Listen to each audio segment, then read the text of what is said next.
एक छोटे से गांव में एक आदमी रहता था। उसके घर के पास में एक पहाड़ था जहां पर वह रोज सुबह जाता, वहां पर थोड़ी देर उस पहाड़ पर बैठता, फिर वापस आ जाता। तो रोज की तरह वह सुबह सुबह जा रहा था। पीछे से उसका छोटा सा बेटा आया। उसने आ करके उसका हाथ पकड़ लिया और कहा कि आज मैं भी आपके साथ चलूंगा। उसने पहले तो उसको थोड़ा सा समझाया और मना किया। कहा कि जो रास्ता है वो बहुत ही छोटा है और चढ़ाई बहुत ज़्यादा है, तो तू मेरे साथ नहीं चल पाओगे। लेकिन फिर जब उसके बेटे ने जिद करी तो पिता मान गया। वो दोनों पहाड़ पर चढ़ने लगे। पिता ने बेटे का हाथ कस के पकड़ा हुआ था। लेफ्ट साइड में पहाड़ी थी और राइट साइड में खाई थी और रास्ता भी बहुत ही छोटा था। वो पहाड़ की चोटी तक पहुंचने ही वाले थे, तभी रास्ते में एक बड़ा सा पत्थर आया।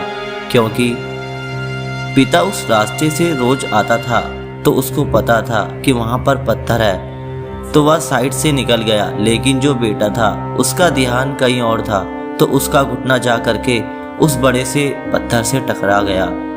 उस बच्चे के मुंह से एक चीख निकली और जैसे ही वह चीखा उसकी आवाज़ उन पहाड़ों में गूंजने लगी। इससे पहले उस बच्चे ने कभी भी अपनी आवाज़ की गूंज नहीं सुनी थी, तो उसे समझ नहीं आ रहा था कि ये क्या हो रहा है। वह अंदर से थोड़ा डर गया और उसे लगा कि शायद कोई है जो छुपकर उसे देख रहा है और उसका मजाक उड़ा रहा है। फिर उस बच्चे ने बोला, कौन हो तुम? तो जब उस बच्चे ने उस गूंज को सुना तो उसे गुस्सा आ गया। उसे लगा कि कौन है ये जो मेरा मजाक उड़ा रहा है। फिर उसने गुस्से से कहा कि मैं तुम्हें छोड़ूंगा नहीं। और फिर जैसे ही उसने उस गूंज को सुना वह घबरा गया। उसके पिता समझ गए थे कि क्या हो रहा है।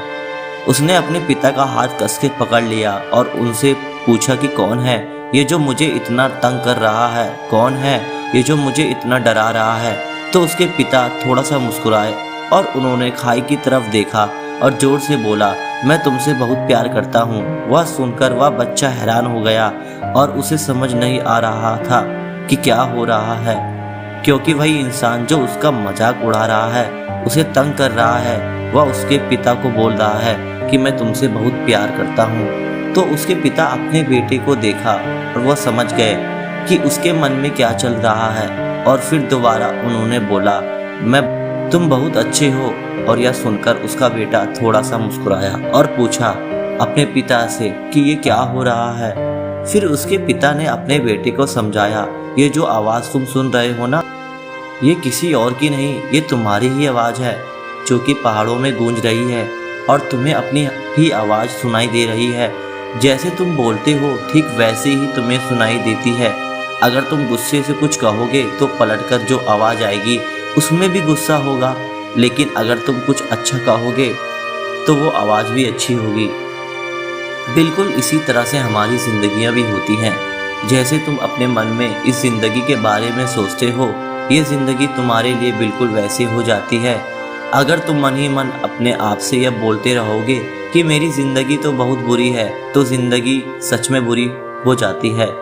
और अगर तुम अपनी ज़िंदगी से प्यार करोगे तो तुम्हारी ज़िंदगी भी तुमसे प्यार करेगी।